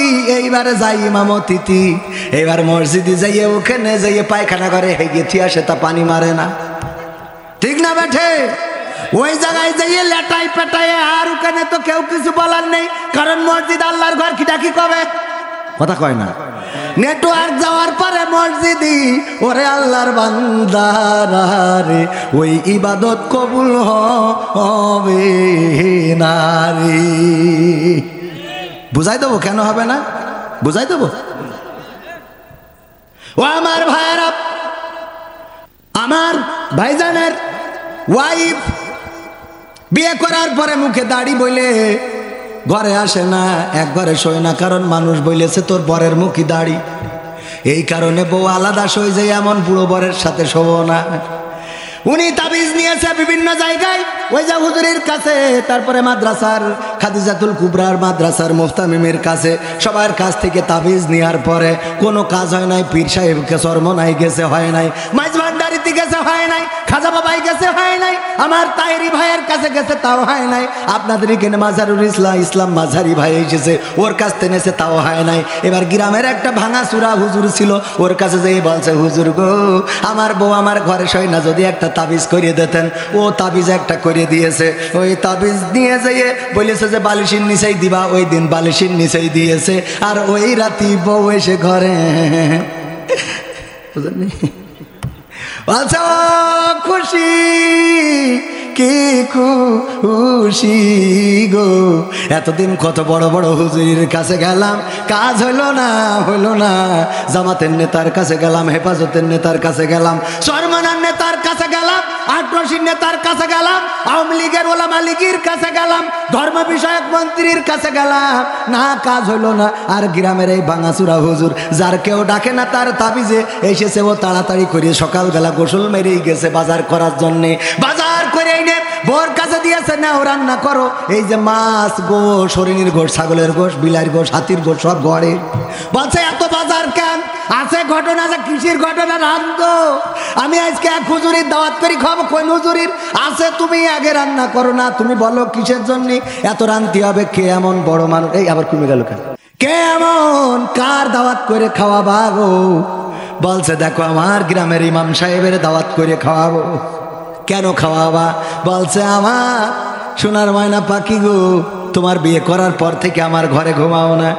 আমি কত হুজুর, মুফতি, মাওলানা, মুহাদ্দিস, কারীদের কাছে যেয়ে তাবিজ আনলাম, কাজ হইল না। কিন্তু আমার গ্রামে যে এত বড় হুজুর আছে জানতাম না রে। আমার এই ভাঙাচুরা হুজুরের তাবিজ আনলাম, আর ওই রাতি তুমি আমার ঘরে এসেছো। সুতরাং ওই হুজুরির আমি একটু দাওয়াত করে খাওয়াবো, ভালো করে রান্না করো। বলছে আমি হুজুরির তাবিজ আইছি। কই লোকিটা? বলছে তেবে কি গতকালকেই তো এনে বালিশের মধ্যে রাখিছি। বলছে না, আমি হুজুরের তাবিজে আসি নাই, আমি এসেছি গতকাল। আমি যে ঘরে ঘুমাই, ওই ঘরে শিং কেটে একটা চোর ঢুকেছে। ঢুকে ঘরের মধ্যে যে টাকা পয়সা গয়না গাটি ছিল সব বের করে নিয়ে গেছে।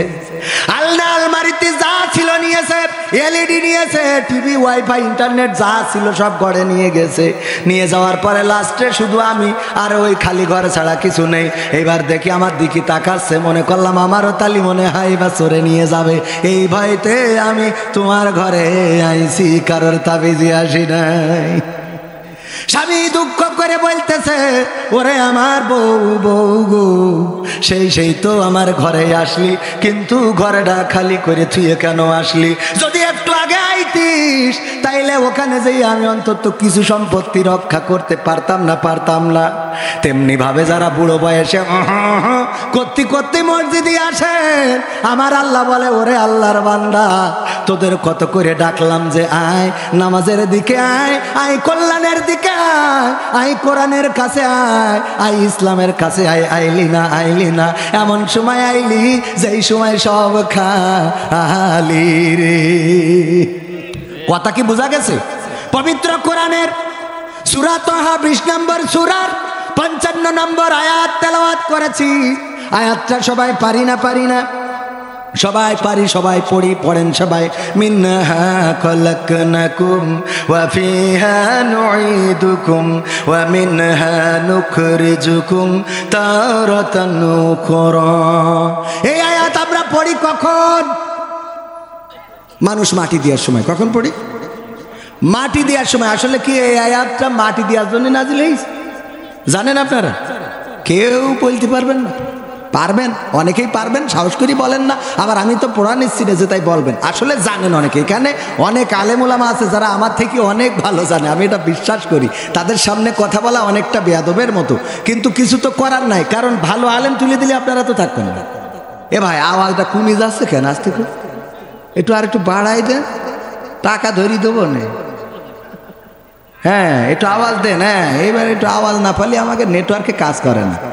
এখন বড় আলেম যদি এখানে তুলে দেওয়া হয়, আলেম যদি সুন্দর করে ওই যে হাস রস কৌতুক দিয়ে না কইতে পারে, তাহলে তো শুনবেন না। এ তো আর এক জ্বালা। সত্য বলছি না মিথ্যা বলছি? গ্রামের মসজিদের মুয়াজ্জিন, গ্রামের মসজিদের ইমাম অত্যন্ত সুন্দর চমৎকার আলোচনা করে। এই মসজিদের ইমামের আলোচনা কয়জন শোনেন? না শোনেন না। এমনকি আমার গ্রামে, আমার মসজিদেও আমাকে বেশি কথা বলতে দেওয়া হয় না, কারণ আমার ওয়াজ গ্রামের মানুষ শোনে না রে। বোঝেননি? কয় ওর আজ কি শুনবো? আমাদের অবস্থা হলো, আমার গ্রামে বাইরে থেকে হুজুর, আমি নিজে এবার আবার একটা হুজুর ভাড়া করেছি। প্রধান বক্তা সে আর দ্বিতীয় বক্তা আমি। টাকা তুলতে হবে, বোঝেননি?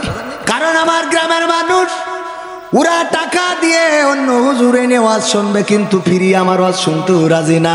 আপনার গ্রামেও সেম অবস্থা। অনেকে ইমাম বাছাই করে, ইমাম সাহেবের গ্রামের যে হাফেজ তাকে মসজিদে ইমামতিতে নেয় না, কারণ ওর বউ নাকি মাঠে ছাগল খাওয়াতে যায়। তো বাইরের গ্রামে যে হুজুর আসে তার বউ যে গরু খাওয়াতে যায় না, তার গ্রাম ঠিকই। কথা কয় না? তুমি যে বাইরের হুজুর এনে গ্রামের ছেলেটারে যদি তুমি প্রতিষ্ঠিত করে দিতা, তাইলে ওর তো কষ্ট করে এই শীতের সকালে সাইকেল চালায় 3 মাইল দূরে যেই নামাজ পড়ানো লাগে, আর তোমার গ্রামে আবার 6 মাইল দূরিতে আর এক হুজুর আসে। তুমি যদি তোমার গ্রামের ইমামদারে চাকরি দিতে এখানে, তাইলে বাড়িতে থেকে 2টা গরু পুষতে পারতো, আবার ইমামতিও করতো। সুতরাং 2টা টাকা কম দিলেও কোনো অসুবিধা ছিল নাকি? কথা কয় না? এই মাইন্ডসেট আমাদের নেই যে আমাদের গ্রামের লোকের ছেলের ইমামতি দেবো তো বড় লোক হয়ে যাবো। ও দেবো কেন? ও লিডারি ও করবে কেন? খেলা হবে না, ও দিয়ে খেলা হবে। সত্য বলছি না মিথ্যা বলছি? এই মাইন্ডসেট দূর করার দরকার আছে না নাই? মাইন্ডসেট দূর করতে পারবেন? গ্রামের যে ইমাম, গ্রামের হাফেজ, গ্রামের কোরআনের খাদেম, তাদেরকে গ্রামের মসজিদে ইমামতি দেবেন, যেন কষ্ট করে অন্য দূরে না যেতে হয়। ওগো আমার ভাইরা, এটা যদি করতে পারেন, তাহলে আপনার গ্রামের হুজুর আপনার গ্রামেই থেকে গেল। এই যে কটা উঠেছে দেখেন, সবগুলো জুব্বা পরা, সবগুলো জুব্বা পরা না? এইটা দেখবেন প্রতি মাহফিলে আমি প্রায়ই বলি যে আপনারা আসেন কেন ভাই? আপনারা বড় বড় আলেম ভাই, আপনারা দূরেই থাকবেন। এই ছোট ছোট মানুষদের নাম দেখিয়ে খবরদার আসবেন না। বড় বড় পরহেজগার, মুহাদ্দিস, মুফতি, ওইগুলো আগে উঠে চলে গেছে। তো অন্যরা কি করবে? নিজেরা যারা ইমামতি করে, অধিকাংশ ইমাম আছে ইমামতির জন্য নামাজ পড়ায়, যখন ইমামতিতে ছুটিতে যায় নামাজও পড়ে না। এই সেই হুজুরগুলো উঠে গেল। সত্য বললাম কিনা যাচাই করে দেখেন, আমি বলিয়ে রাখলাম। কারণ এরা আল্লাহর জন্যই বসে না। কথা কয় না? এখানে বসেছেন আমার জন্য না আল্লাহর জন্য? এখানে বসাটা কার জন্য হবে? আল্লাহর জন্য। আমি যে কথা বলছি আমার বাপের কথা বলছি, একটা কথা আমি বানানো কথা বলেছি।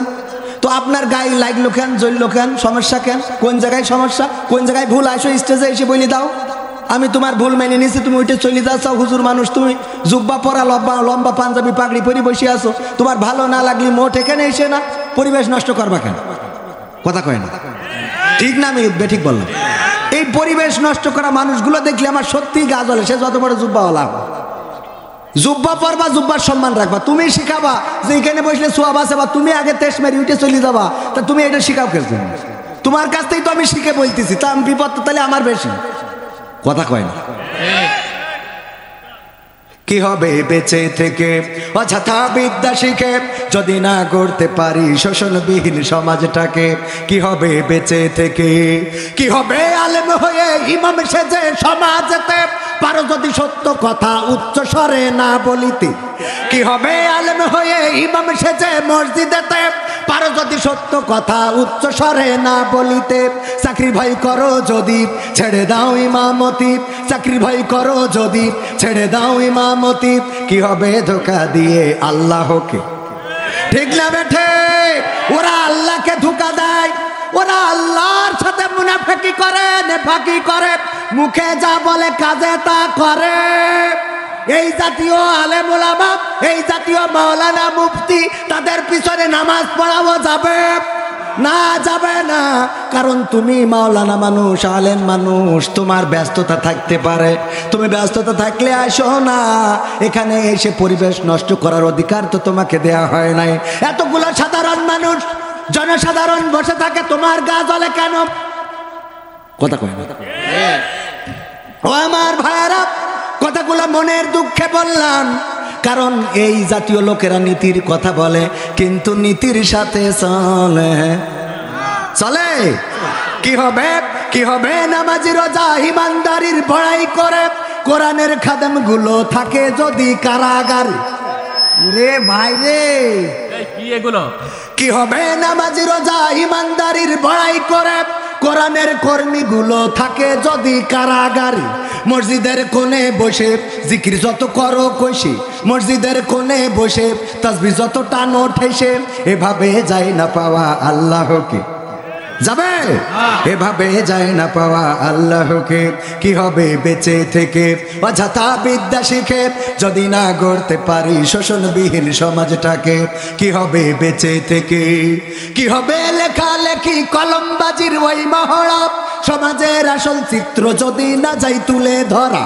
কি হবে টিভি চ্যানেল সাংবাদিকের এই ক্যামেরা, সমাজের আসল চিত্র যদি না যাই ভিডিও করা? যদি ওই ঘুষের বলে কলমটা উল্টো চলে, যদি ওই হ্যালো কলে ক্যামেরা উল্টো বলে, তবে কি যাবে রোখা দুর্নীতিকে? তবে কি যাবে রোখা দুর্নীতিকে? কি হবে বেঁচে থেকে অযথা বিদ্যা শিখে যদি না গড়তে পারি শোষণবিহীন সমাজটাকে? কি হবে বেঁচে থেকে? কি হবে নেতা হয়ে জনবলে ঘাট ফুলিয়ে শৈলকুপা গরম দেখে যদি থাকো ঘরে শুয়ে? কি হবে নেতা হয়ে জনবলে ঘাট ফুলিয়ে রাজপথ গরম দেখে যদি থাকো ঘরে শুয়ে? এর চেয়ে সেজে গুজে ভিলেনের সঠিক পদে, এর চেয়ে সেজে গুজে ভিলেনের সঠিক পদে দিয়ে দাও বিনয়ে জীবনটাকে, দিয়ে দাও বিনয়ে জীবনটাকে। কি হবে বেঁচে থেকে অযথা বিদ্যা শিখে যদি না গড়তে পারি শোষণবিহীন সমাজটাকে? কি হবে বেঁচে থেকে? কি হবে আকাশ ছোঁয়া বিলাসবহুল বাড়ি গাড়ি না খেয়ে কত মানুষ পরপারে দিচ্ছে পাড়ি? কি হবে আকাশ ছোঁয়া বিলাসবহুল বাড়ি গাড়ি না খেয়ে কত মানুষ পরপারে দিচ্ছে পাড়ি? আজরাইল আসবে যবে মাটিতেই পড়ে রবে, আজরাইল আসবে যবে মাটিতেই পড়ে রবে, কোনো কাজে লাগবে না ওই প্রাসাদটাকে? কোনো কাজে কি লাগবে? আমার শফিকুল ইসলাম, উনি ইঞ্জিনিয়ার মানুষ, উনার ইঞ্জিনিয়ারিত্ব কি কবরে যাওয়ার পরে কোনো কাজে আসবে? কবরে যাওয়ার পরে করেন বলেন মান রব্বুকা ওয়া মান দীনুকা ওয়া মান নাবিয়ুকা। উনি যদি বলেন আমি ইঞ্জিনিয়ার, আমি আমেরিকান প্রবাসী, আমি একজন বাংলাদেশের নাগরিক, বলেন কোনো কাজ হবে নাকি? না, কাজ হবে না। সেখানে দরকার কিসের? কিসের? প্রথমে একটা গান বলেছিলাম, মনে আছে কিনা? আল্লাহ তুমি সাথী হয়ে থেকো, আমাদের সাথী হিসেবে কাকে পেতে চাই? আল্লাহ যদি কারো সাথী হয়ে যায় সে কবরের সাথী হবে। আল্লাহ রাব্বুল আলামিন যদি কারো সাথী হয়ে যায় অসুস্থতায় সাথী হবে, অভাবের সময় সাথী হবে, বিপদের সময় সাথী হবে, মুসিবতের সময় সাথী হবে। কিন্তু অনেককে যারা সাথী হিসেবে আমরা খুঁজি ওই সাথীগুলো বিপদের দিন সাথে থাকে। কথা কয় না থাকে? বিপদের সময় বন্ধু চেনা যায়, এই কথা আমরা প্রায়ই বলি। যখন বিপদে পড়া হয় তখন বন্ধুরা কাজে আসে না। হঠাৎ টাকার দরকার, ফোন দিলাম মাহবুবুর ভাইয়ের কাছে, ওগো ভাই 5,000 টাকা কি ধার দেয়া যায়? মাহবুবুর ভাই বলল যে না, উপায় নাই, টাকা দেওয়ার মতো টাকা নাই। আমি শফিকুল ইসলাম ভাই ইঞ্জিনিয়ার, উনাকে বললাম আমেরিকায় থাকেন, আমার যদি 50,000 টাকা দিতেন বিপদটা কেটে যেত। আমার ভাইজান বলল কবির ভাই আমার মাদ্রাসার মাহফিল করতে যেয়ে টাকা শেষ, আমি এখন টাকা দিতে পারবো না, আমার পকেটটা ফাঁকা। কথা কয় না? আমার কথা কি বুঝতে পারছেন আপনারা? এই কথা বলে না, কিন্তু আল্লাহ এমন আল্লাহ, আপনি বিপদে পড়েন, আপনি নদীতে থাকেন, সাগরে থাকেন, মাঠে থাকেন, হাটে থাকেন, মসজিদে থাকেন, মিম্বরে থাকেন, মিনারে থাকেন, মক্কায় থাকেন, মদিনায় থাকেন, আমেরিকায় থাকেন, লন্ডনে থাকেন, ইউরোপে থাকেন, ইরাকে থাকেন, ইরানে থাকেন, যেখানেই থাকেন যদি আল্লাহকে ডাকেন আল্লাহ সেখান থেকে সাড়া দেয় না, দেয় না? ইউনূস আলাইহিস সালাম এমন বিপদে পড়ে গেলেন, নদী থেকে যখন ফেলে দেওয়া হলো পানির মধ্যে পড়ে গেলেন। এমন পানি, রাতের অন্ধকার, পানির অন্ধকার, আবার মাছে গিলে নিল, মাছের পেটের অন্ধকার। কয়টা অন্ধকার? কয়টা অন্ধকার? এই 3টা অন্ধকার থেকে ডেকেছিলেন কাকে? চিল্লায়ে বলেন কাকে? আল্লাহর নাম কি আর একটু জোরে বলা যাবে না? কাকে? আল্লাহকে ডাকার পরে আল্লাহ বললেন ওগো ইউনূস, না আমি তোমার কথা শুনবো না। তুমি এত রাতে আমারে কেন ঘুম ভাঙায়া দিলা? এত রাতে কেন আমারে ডাকলা? পানির নিচ থেকে কেন ডাকলা? কেন তুমি নদীর উপরে থাকার পরে থাকার সময় ডাকো নাই? বিপদে পড়ে কেন ডাকলা? এই কথা বলেছে নাকি? না, বলে নাই। বরং আল্লাহ কি বললেন? ওগো ইউনূস, তুমি যখন আমাকে ডেকেছো তিনটি অন্ধকারের মধ্যে থেকে, রাতের অন্ধকার, পানির অন্ধকার আর মাছের পেটের অন্ধকার, তোমার আওয়াজ, তোমার চিৎকার পৃথিবীর কেউ শোনে নাই, আমি আল্লাহর সাজিব থেকে শুনলাম। আর আমি মায়া মাছের পেটের জ্বালা যন্ত্রণা বাড়িয়ে দিলাম, আর মাছ এসে তোমাকে আবার নিরাপদ স্থানে রেখে চলে গেল। বলেন সুবহানাল্লাহ। ইব্রাহিম আলাইহিস সালামকে যখন আগুনে ফেলবেন ফেরেশতারা এসে বললেন ওগো ইব্রাহিম, আপনার এই যন্ত্রণা তো সহ্য করার মতো না। আকাশের ফেরেশতারা কান্না শুরু করে দিয়েছে, গো ইব্রাহিম, যদি আপনি আমাদের অনুমতি দিতেন আপনাকে রক্ষা করতাম। ইব্রাহিম আলাইহিস সালাম বললেন, ও তোমাদেরকে কি আল্লাহ পাঠিয়েছে নাকি? বলল না, আল্লাহর কাছ থেকে অনুমতি নিয়ে এসেছি, আল্লাহর কাছে বলেছিলাম আল্লাহ যদি সহযোগিতা করতে পাঠাতে যেতে পারতাম। আল্লাহ বললেন যাও ইব্রাহিমের কাছে শুনে নিবা, যদি সে হেল্প করতে বলে তাহলে করবা, তাই আপনার কাছে অনুমতি প্রার্থনা করছি। আল্লাহর নবী ইব্রাহিম আলাইহিস সালাম বললেন ওগো ফেরেশতারা, তোমরা ফিরে যাও, তোমরা ফিরে যাও সেই রবের কাছে, যেই রবের কাছ থেকে তোমরা এসেছো সেই রব আমার অবস্থা আরো তোমাদের থেকে বেশি ভালো জানে। জানে না? জানে না? আল্লাহ কি বললেন? ইয়া নারু কুনি বারদাও ওয়া সালামান আলা ইব্রাহিম।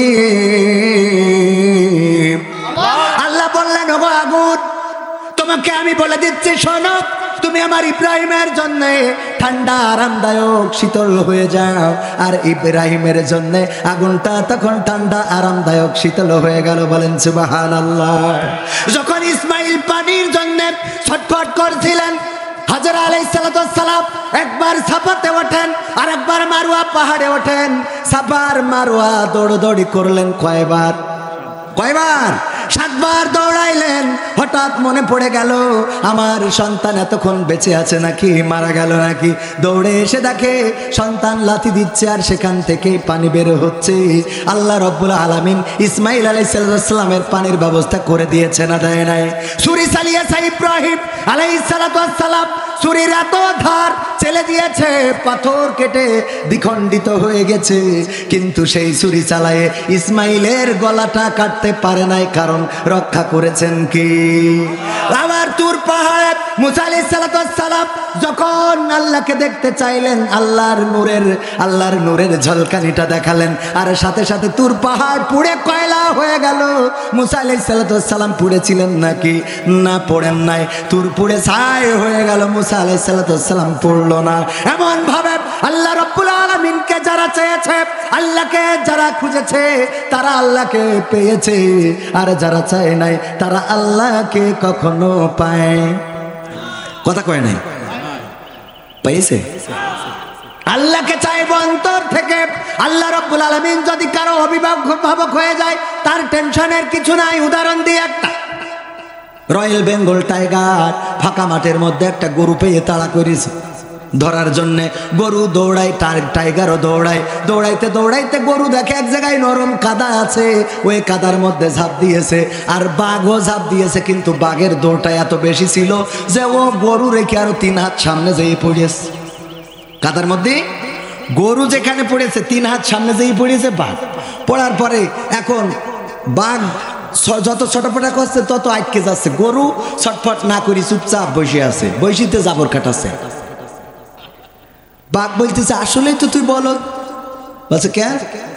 বলছে এই বিপদে পড়ে আছি কাদার মধ্যে, তুইও বেরোতে পারছিস না, আমিও বেরোতে পারছি না, এর মধ্যে তুই যে জাবর কাটাচ্ছিস, তোর তো আসলে বলদ ছাড়া তো কিছু বলা যায় না। তা বলছে তার সমস্যা কি? সমস্যা না, আমি যদি তোরে ধরতে পারতাম তাইলে তোরে আমি খেয়ে আমি বেঁচে থাকতাম। তুই মারা যাতিস সেটা ঠিক, কিন্তু আমি তো বেঁচে থাকতাম। আবার তুই যদি দৌড়ে পালাতে পারতিস তাহলে দুইজনই বেঁচে থাকতাম। আবার এখন যে বিপদে আমরা পড়েছি, চিন্তা করি দেখ, তুইও বাঁচবি না, আমিও বাঁচবো না। কয় টাইগার, আসলে বলত তো আমি না, বলত তো তুই। কেন? ওরে টাইগার, তুই তো জানিস না, আমি তোর বুঝাই দিই বস, কেন আমি যাবর কাটাই। আমার দুশ্চিন্তা নাই, টেনশন নাই, আমার কোনো ভয় নাই। কারণ হলো আমার একটা মালিক আছে, ইঞ্জিনিয়ার শফিকুল ইসলাম। সে যখন আমেরিকা থেকে বাড়ি এসেছে, আসার পরে গোয়াল ঘরে গরু পাবে না, তখন বুঝবে যে আমার গরু এখনো বাড়িতে আসে নাই। ও খোঁজার জন্য বের হবে, আর খুঁজতে খুঁজতে যখন আমাকে পেয়ে যাবে, আমার উদ্ধার করবে। আর তোর যখন দেখবে, তখন তোর এই কাদার মধ্যে কবর দিয়ে তারপরে চলে যাবে। কারণ আমার অভিভাবক আছে, আর তোর কোনো অভিভাবক। কথা কি বোঝা গেছে? যারা আল্লাহকে অভিভাবক হিসাবে পেতে চায়, ওরা কাদায় পড়ুক, ওরা কষ্টে থাকুক, ওরা জেলখানায় যাক, ওরা ফাঁসির কাস্টে ঝুলুক, ওদের দেশ থেকে তাড়িয়ে দেয়া হোক, যাই করা হোক না কেন, ওরা জানে অভিভাবক আছে আল্লাহ, উনি একদিন না একদিন আমাকে উদ্ধার করবেন। আর যাদের অভিভাবক নাই, ওরা বুদ্ধি করে, কৌশল করে। একজন মারা যাওয়ার সময় বলতেছে, খুকারা রে, আমি মারা যাওয়ার পরে পুরনো গোরস্থান থেকে কাফনের কাপড় চুরি করে এনে আমার কাফন পরাই দিবি। বলছে, আব্বা এটা কোনো কথা? আপনি যে সুদ খেয়ে খেয়ে টাকা বানাইছেন, ওই টাকা কোনে রাখবো আমি? বরং আমরা ওই জিনেদা থেকে শৈলকু পাততেও নেব না, জিনেদার থেকে খুব দামি কাপনের কাপড় দিয়ে তোমার দাফন কাপন করে দেবো। বলছে, খুকারা এই কাজ মোটেও করবি না, করবি না। কেন? বলছে, এটা একটা বুদ্ধির খেলা। কিসের বুদ্ধির খেলা? আরে বাবা, সারা জীবন বুদ্ধি করে চললাম, বুদ্ধি করে কত আলেম উলামা কারাগারে ভরেছি, কত নির্দোষরে দোষী বানাইছি, কত জেনাকারী জেনা করে নাই তারে জেনাকারী বানাইছি, কত ধর্ষণ করে নাই তারে ধর্ষণকারী বানাইলাম, কত রকম কত কি করলাম গো, কেউ বুঝতে পারে নাই। আর মরার পরে ফেরেশতাদের সাথেও এরকম একটা বুদ্ধি খাটাবো। কি বুদ্ধি? বলছে, এই যে কাফনের কাপড় পুরনোটা যখন লাগায় কবরে রেখে আসবি, আমি শুনেছি ওখানে হুজুররা বলে, জিজ্ঞেস করবে, মান রব্বুকা ওয়া মান দীনুকা ওয়া মান নাবিয়ুকা। আমার যখন উঠাই জিজ্ঞেস করবে, আমি বলবো, এই প্রশ্নের উত্তর আর কবার দেব? এই প্রশ্নের উত্তর আর কয়বার দেব? ফেরেশতারা বলবে, কেন? আমি বলবো, কাফনের কাপড় থেকে বুঝতে চাও না আমি কি আজকে লাশ? কাফনের কাপড় পুরনো হয়ে ছিঁড়ে যাতে গেছে, আর তোমরা আবার এসে জিজ্ঞেস করতে চাও গো। আরে ওই জায়গায় কি কোনো বুদ্ধি খাটবে নাকি? না, খাটবে না। বরং কারো অভিভাবক যদি আল্লাহ হয়ে যায়, এই মাদ্রাসাটার নাম ফাতেমাতুল খাদিজা, হযরত খাদিজাতুল কুবরা রাদিয়াল্লাহু তাআলা আনহার নামে মাদ্রাসা। এই খাদিজাতুল কুবরা রাদিয়াল্লাহু তাআলা আনহা ইন্তেকালের সময় রাসূলকে কাছে ডাকলেন, ও গো রাসূল, একটু কাছে আসেন গো রাসূল। এত ভালোবাসার স্ত্রী, কেমন ভালোবাসার স্ত্রী! আল্লাহর নবী মসজিদে নববীতে একদিন হাত তুলে দোয়া করছেন, আম্মা আয়েশা রাদিয়াল্লাহু তাআলা আনহা পিছনে থেকে হাত তুলেছেন। আল্লাহর নবী বলছেন, ওগো আল্লাহ, পরকালের ময়দানে যেদিন সন্তান তার মার পরিচয় দেবে না, মা তার ভাইয়ের সন্তানের পরিচয় দেবে না, ভাই তার বোনের পরিচয় দেবে না, বোন তার ভাইয়ের পরিচয় দেবে না, ওগো আল্লাহ, ওই পরকালের ময়দানে আমি যেন আমার খাদিজাকে না হারায়, তোমার কাছে আমি এই ফরিয়াদ করি। আম্মা আয়েশা রাদিয়াল্লাহু তাআলা আনহা মুনাজাত শেষ হওয়ার পরে নবীকে বললেন, ওগো নবী, আপনি 25 বছর বয়সে 40 বছর বয়সী বৃদ্ধাকে বিয়ে করেছিলেন, তার কথা কেন এখনো বলতে পারেন না? তার চেয়ে সুন্দরী স্ত্রী কি আপনার ঘরে আর একটাও নাই? আল্লাহর নবী বললেন, ওগো আয়েশা, এমন কথা বলো না, এমন কথা বলো না, বলো না। তোমরা তো আমার সুখের দিনের স্ত্রী, আর আয়েশা ছিল আমার বড় কষ্টের দিনের স্ত্রী। আল্লাহর নবীর স্ত্রী আম্মা আয়েশা বললেন, ওগো নবী গো, আমার ভুল হয়েছে, আপনি যদি আমাকে একটু খাদিজা রাদিয়াল্লাহু তাআলা আনহা সম্বন্ধে বলতেন। খাদিজা রাদিয়াল্লাহু তাআলা আনহার সম্বন্ধে আল্লাহর নবী বললেন, যখন মক্কার অলিতে গলিতে দাওয়াত দিয়ে বেড়াতাম, বাতিলেরা আমার দিকে পাথর মারতো, কেউ থুতু নিক্ষেপ করতো, কেউ বা পাগল বলতো, কেউ বা সিজদায় গেলে মুঠের মরা পচা নাড়ি ভুঁড়ি চাপিয়ে দিত। এমন জুলুমের সময় দিনের আলোতে বেরোতে পারতাম না, রাতের অন্ধকারে দিন প্রচার করে বেড়াতাম। গভীর রাতে যখন ঘরে ফিরতাম, এসে ডাক দিতাম, খাদিজা, আর অমনি দরজাটা খুলে যেত। আমি একদিন খাদিজাকে জিজ্ঞাসা করলাম, ওগো খাদিজা, তুমি কি ঘুমাও না? যতদিন আসলাম, যত রাত, যত গভীর রাত হোক না কেন, এসে যখন দরজায় এসে একবার করে ডাক দিই, আর অমনি দরজাটা খুলে যায়। ওগো খাদিজা, তুমি কি ঘুমাও না? খাদিজা বললেন, ওগো নবী গো, আপনি থাকেন দিনের দাওয়াতে, আপনি থাকেন কোরআনের দাওয়াতে, বাতিলেরা আপনাকে কোথায় মারে, কোথায় ধরে, আর আমি আপনার স্ত্রী হয়ে কেমন করে খাটের সাথে পিঠটা লাগাই আরামে ঘুমায়ে থাকি। এই জন্যে যতক্ষণ পর্যন্ত আপনি বাড়িতে আসেন না, ততক্ষণ পর্যন্ত আমি দরজায় দাঁড়িয়ে থাকি, এবং দরজায় দাঁড়িয়ে পিঠ লাগায়া লাগায়া ঘুমাই। আপনি এসে যখন ডাকেন, তখন সাথে সাথে দরজা খুলে দিই। বলেন সুবহানাল্লাহ। এমন স্ত্রী আমাদের ঘরে আছে নাকি? না, নাই। কারণ স্ত্রী ভালো হবে কি? আমিই তো ভালো না। কথা কয় না। আমি সারাদিন সিনেমা দেখবো, টিভি দেখবো, চায়ের দোকানে, তাসের আড্ডায়, carrom board, free fire, PUBG, বাবজি, ইয়াবা, বাবা সব খেয়ে বাড়ি আসবো, আর স্ত্রী তাহাজ্জুদের জায়নামাজে বসে থাকবে। পাগল পাইছেন? কথা কয় না। ও তাহাজ্জুদের বিছানায় বসে থাকবে? বরং না, ওর বাড়ি ডিসেন্টিনা স্টার জলসা চলবে, আর তা না হলে মুখলে বল্টুর সাথে বলবে, বল্টু গো, এখনো সে বাড়ি আসে নাই, তুমি আরো 20 মিনিট কথা বলো। ঠিক না বেঠে? তুমি যেমন ওই পাশেও তেমন হবে রে। লাইলাতুল 14 ফেব্রুয়ারি আছে না নাই? যুবকদের মনে আছে না নাই? ওরে আল্লাহ, ওই দিন রাস্তাঘাটে চলা যাবে না। আমার গদখালিতে ফুলের দোকানের ভিড়, আরে ওই জায়গায় পা ফেলা যায় না। একটু রাস্তা দিয়ে যে চলবেন, তা আমার এই যুবক যুবতীদের জন্য চলা হবে না। এই যুবক যুবতীগুলো কারা? ওরা তো আমার আপনার সন্তান, ওরা আমার আপনার ভাই, ওরা আমার আপনার প্রতিবেশী। তাহলে ওদেরকে সচেতন কে করবে? কেউ করে না, বরং যার মতো সেই চলে। আজকে যেন জাহান্নামে যাওয়ার জন্য পাল্লা পাল্লি শুরু করেছে। ঠিক না বেঠিক? আর মরার পরে তারপরে আমরা বলি বিসমিল্লাহি ওয়া আলা মিল্লাতি রাসূলিল্লাহ, আল্লাহর নামে রাসূলের দলে তুলে দিলাম। অথচ বেঁচে থাকতে কোনোদিন রাসূলের দলে চড়ে নাই, মুখে দাড়িটা রাখে নাই, মাথায় টুপিটা পরে নাই, পাঞ্জাবিটা গায়ে দেয় নাই, পাগড়িটা পেঁচায় নাই, ক্লিন শেভ, চুলের কাটিং, কুত্তা কাটিং গো, আবার ঘোড়ার লেজের মতো করে রেখেছে। তারপরে ফ্রি ফায়ার, পাবজি, আজান দিলে মসজিদে যায় না, কারণ উনি প্যানে করে ফেলে। এই জন্য উনি মসজিদে যায় না, ডাকলেই বলে যে প্যানের সমস্যা, কাপড়ের সমস্যা, এগুলো করে না, করে না। আজকালকের ছেলেরা বই নিয়ে আর বসে না, ও বাবা গুগলে সার্চ করিয়া পড়ে। ওরে কালের মেয়েরা কোরআন হাদিস ধরে না, আমার ঝিনেদা শৈলকুপার মা বোনেরা কোরআন হাদিস পড়ে না, ও আল্লাহ টিকটকে ভিডিও ওরা করে। আজকালকের ছেলেরা বই নিয়ে আর বসে না, গুগলে সার্চ করিয়া পড়ে। আগের সময় প্রেম করিলে ইঞ্জিনিয়ার শফিকুল ইসলাম বলতো পাইছো কি, এখন বলে শখ করিয়া বাবু তুমি খাইছো কি। ঠিক না বেঠে? আগে যদি আমার ইঞ্জিনিয়ার শফিকুল ইসলামদের জামানায় হঠাৎ করে উনি একজনের কাছে একটা চিঠি লিখেছে, সেই চিঠিটাই আবার পাঠাইছে, যার কাছে পাঠাবে ওর ভাতিজার কাছে, ও যেয়েছে যার কাছে দেবে তার কাছে না দিয়ে ওর মার কাছ দিয়ে বসে রয়েছে।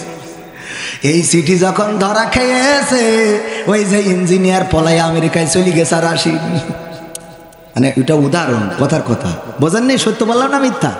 খালি চিঠি ধরা খেয়েছে, তার জন্য ঢাকা গার্মেন্টসে চলে গেছে। মুখ দেখাবো কি করে গো, আমি চিঠি লিখেছি ধরা খেয়ে গেছি রে। সত্য না মিথ্যা? আগের সময় চিঠিটা পাঠাইতে লজ্জা করতো, আর এখন গর্ভবতী করে দেয়, তাও লজ্জা হয় না। কয় হ্যাঁ ঠিক আছে বিয়ে পড়াই দাও। কয় আমি তো হ্যাঁ আমি। কত পাওয়ার, বিয়ের আগেই তেজ বেরিয়ে দেয়। সত্যি না মিথ্যা বলেন? 100 জনকে ধর্ষণ করলো জাহাঙ্গীরনগর বিশ্ববিদ্যালয়ে, 100 জন ধর্ষণ করে ধর্ষণের সেঞ্চুরি উদযাপন করলো। বলেন নাউজুবিল্লাহ। এই বাংলার জমিনে আবার নতুন একটা ফিতনা চালু হয়েছে, ছেলে থেকে মেয়ে হইতে চায়, মেয়ে থেকে ছেলে হইতে চায়। কেউ আবার কয় আমি যাই করো তাই করো, আমি যদিও ছেলে মনে মনে মেয়ে গো। আর অনেকেই বলে আমি মেয়ে কিন্তু মনে মনে ছেলে রে। সত্য না মিথ্যা? এইগুলো শেখানো হচ্ছে মাদ্রাসার বইয়ে। ঢোল, ডুগি, তবলা, হারমোনি, গিটার ঢুকাইয়ে দিয়েছে দাখিলের 6ষ্ঠ এবং 7ম শ্রেণীর স্বাস্থ্য সুরক্ষা বইয়ে। আগে শেখানো হয়তো বজ্রপাত কেন হয়, কারণ মেঘে মেঘে ঘর্ষণ হয়, আর ঘর্ষণ থেকে বজ্রপাত হয়। আর এখন 6ষ্ঠ শ্রেণীর বইয়ে শিখাইয়েছে বীজ্রপাত কেন হয়, ছেলে আর মেয়ে ঘর্ষণ সৃষ্টি হয়, তার থেকে বীজ্রপাত হয়। নাউজুবিল্লাহ বলবেন না? এই সত্য বলছি না মিথ্যা বলছি? যদি কথা একটা মিথ্যা বলি আসেন যে কথা মিথ্যে হচ্ছে। আগে মেঘে মেঘে ঘর্ষণ হয়ে আমরা সিড়িক মারা দেখে দৌড় দিতাম। কি সিড়িক? যে সিড়িক মারা, আপনারা কি করেন? সিড়িক মারা, হ্যাঁ, যেই সিড়িক মার তমনি দৌড় দিতাম। মাকে তো এই শিকির ঘরে আয়, এক্ষুনি ডাক মারবে। এক্ষুনি কি মারবে? ডাক মারবে। আমরা মনে করতাম সিড়িক মারিয়ে সংকেত দিলে যে ঘরে ঢোক, এইবার কুপান শুরু হবে। আসলে কিন্তু সিডা না, বরং ওই সিড়িকটাই হলো কুপান, আর শব্দটা একটু পরে আসে। সত্য না মিথ্যা? বিজ্ঞান আবিষ্কার করলো শব্দের গতি আর আলোর গতি। আলোর গতি প্রতি সেকেন্ডে কত হাজার মাইল যেন ভুলে গেছি। হ্যাঁ, 1,86,000 মাইল। আর শব্দের গতি তার থেকে কম। এই জন্য সিঁড়িকে সেতে আগে কুপান্ডা দেয়, তারপরে শব্দ এসে ঠান্ডা করে। আমরা এটা শিখলাম বই পড়ে, আর এখন শিখাচ্ছে একটা মেয়ে আর একটা ছেলে যখন সিঁড়িক মারে, তখন ওরা দুইজনে ঘষাঘষি করে, তারপরে যে বীজ্রপাত হয়। আমরা শিখেছি বজ্রপাত, আর ওরা শিখাই এইটা। এইগুলো কি বইয়ে দেওয়ার দরকার আছে নাকি? এইগুলো দেওয়ার অর্থ হলো আমার যুবকদেরকে ধ্বংস করতে চাই, আমার তরুণদেরকে ধ্বংস করতে চাই, নির্লজ্জ বানাতে চাই, বেহায়া বানাতে চাই। আগে আমার বন্ধুর সাথে শেয়ার করতাম, দোস্ত রে মকসেদের মেয়ের তো ভালো লেগেছে, কিন্তু কি করবো? কয় যে ক্ষতি তো ইচ্ছে করি না। কয় এইটাই তো সমস্যা, আমাদের বুক ফোটে তা মুখ ফোটে না, বুক ফোটে তা। এইগুলো বন্ধুরা বলতো, আর ওইগুলো টেনে বইয়ের মধ্যে দিয়ে দিয়েছে যে ওগো তোমার বুক ফোটে তা মুখ ফোটে না, ওইটা করার দরকার নাই। বন্ধু যখন বানাই চাও, যাও মনের কথা খুলে বলে দাও, আসে যদি বাস বাগানে আবার হবে দেখা বন্ধু। কি কথা কয় না? মনের কথা খুলে বলে দাও।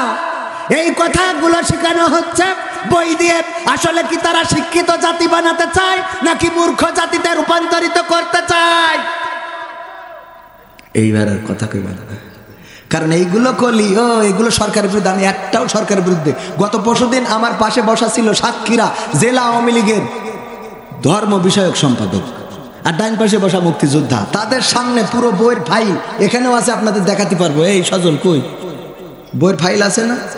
দেখি বইয়ের ফাইল আমি নিয়ে যেয়ে দেখাইছি। কলাম যে ইঞ্জিনিয়ার শফিকুল ইসলামের মনে করেন আইলে সার গুনে রেখে এসেছে, আসার পরে ওই আইল একজন ছিদ্র করে যদি পানি নিয়ে যায়, ওনার লস না লাভ? কথা কয় না, ওনার লস না লাভ? লস। তো এখন এই লস কেন করবেন? দেখেন, স্বাস্থ্য সুরক্ষা বই দাখিল 6ষ্ঠ শ্রেণী, একটা মাদ্রাসার ছাত্রীরা এরকম লেবাসে কি আসে? মাদ্রাসার ছাত্রীরা মাদ্রাসার বইয়ে এই ছবি দেওয়ার কি কোনো দরকার ছিল? আচ্ছা গেল, দেখেন এখানেও কোনো পর্দা বোরখা আছে, অথচ মাদ্রাসা বোরখা ছাড়া হয়।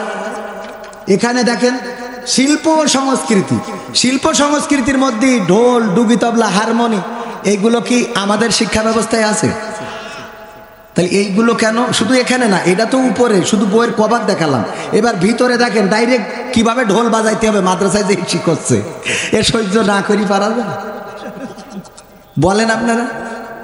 এই যে দেখেন এখানে কে সবচেয়ে ভালো ডুগি তবলা বাজাতে পারতো, নাচ শিখতে পারতো, নৃত্যশিল্পী, তার পরিচয় তুলে ধরা হয়েছে। আচ্ছা আমাদেরও মাদ্রাসায় এটা শিখার কোনো দরকার আছে? এখানে মানচিত্র একটা দিয়েছে, কিন্তু এই মানচিত্রের মধ্যে ইসরায়েলের নাম আছে, তা ফিলিস্তিনের নাম নেই। সহ্য না করি পারবেন আপনি? আচ্ছা, এরপরে দেখেন এখানে কিভাবে নাচতে হবে, তাকে নাকে দিনটা মাজাটা কোয়ান্তে কোনে গেলি ভালো স্প্রিং করবে।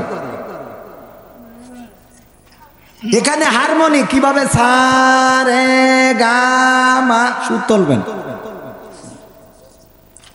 এখানে কিভাবে আপনি এই তবলাটারে কন্ট্রোল করে বাজাবেন, দুঃখ থাকা দুঃখ থাকা দুঃখ থাকা, এভাবে অসংখ্য। কয়টা দেখাবো? এই যে দেখেন কত দেখাবো আপনাদের। এইগুলো মাদ্রাসা শিক্ষার জন্য কোনো দরকার আছে? এইগুলো বললে কি সরকার বিরোধী কথা? সরকার বিরোধী কথা আমরা বলিনি ভাই, আমরা এই দেশের মানুষ, সরকারের পক্ষের লোক।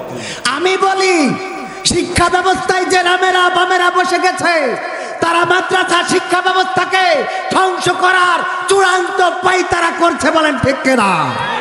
এই শিক্ষা ব্যবস্থায় যারা রয়েছে তাদেরকে পরিবর্তন করতে হবে, কারণ ওরা রাম, ওরা বাম, ওরা বাংলাদেশের নয়, দাদার দেশ থেকে আমদানি হয়েছে। আর দাদার দেশ থেকে যদি আমদানি হয়, তারা বোঝা যায় যে কোন জিনিস হবে। ঠিক না বেঠে? আমাদের বাবরি মসজিদ ভেঙেছে 1949 সালে। বাবরি মসজিদটা সেখানে বলল যে এখানে রাম মূর্তি পাওয়া গেছে, এটা ছিল ষড়যন্ত্র। মসজিদের মধ্যে মূর্তি রেখেই সে ঘোষণা করে দিলে রাম মূর্তি পাওয়া গেছে, এই বলে ওই জায়গাটা ঘিরে দিলে মুসলমানও যাবে না, হিন্দুও যাবে না। 1992 সালে কোর্টের মাধ্যমে একটা পুতুল কোর্টের রায় নিয়ে আসলো যে এই মসজিদটা আসলে মসজিদ না, এটা হলো মন্দির, হিন্দুদের রাম মন্দির, এই বলে সেটা ওপেন করে দিল। আর সেখানে সেই মসজিদটা ভাঙা হলো, ভাঙলো 1992 সালে। অটল বিহারী বাজপেয়ী তার নেতৃত্বে বাবরি মসজিদ ভাঙা হলো, মুসলমানদের কলিজায় আগুন ধরানো হলো। শুধু তাই নয়, এই বছর 2024 সালে এসে তারই সেই অটল বিহারী বাজপেয়ীর পথের প্রতীক নরেন্দ্র মোদী সরকার সেখানে ওই রাম মন্দির নির্মাণ করে 22শে জানুয়ারি উদ্বোধন করে শেষ ব্রেকটা ঠুকে দিয়েছে। যারা বলে ধর্মনিরপেক্ষতা মতবাদে বিশ্বাসী, তারা আসলে ধর্মনিরপেক্ষতা মতবাদ চায় না, বরং তারা বিশ্বের জমিনে হিন্দুয়ানি মতবাদ কায়েম করতে চায়। ঠিক না বেটে?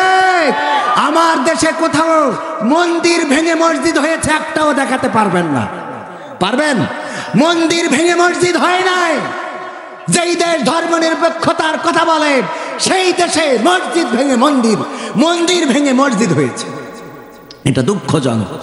আর আজকে আমাদের শিক্ষা ব্যবস্থায় এইগুলো ঢুকানো হয়েছে। এইগুলো কইলেই কয় হুজুর সরকার বিরোধী কথা বলবেন না। আরে বাবা, সরকার বিরোধী কথা কি? আমি তো ওই যে আগে বললাম যে সার বুনে রেখে এসেছে, একজন ছিদ্র করে দিয়েছে, পানি বের হয়ে চলে যাচ্ছে, তাহলে ওনার ক্ষতি না? এটা ওনার বলে দেওয়ার দরকার আছে না নাই?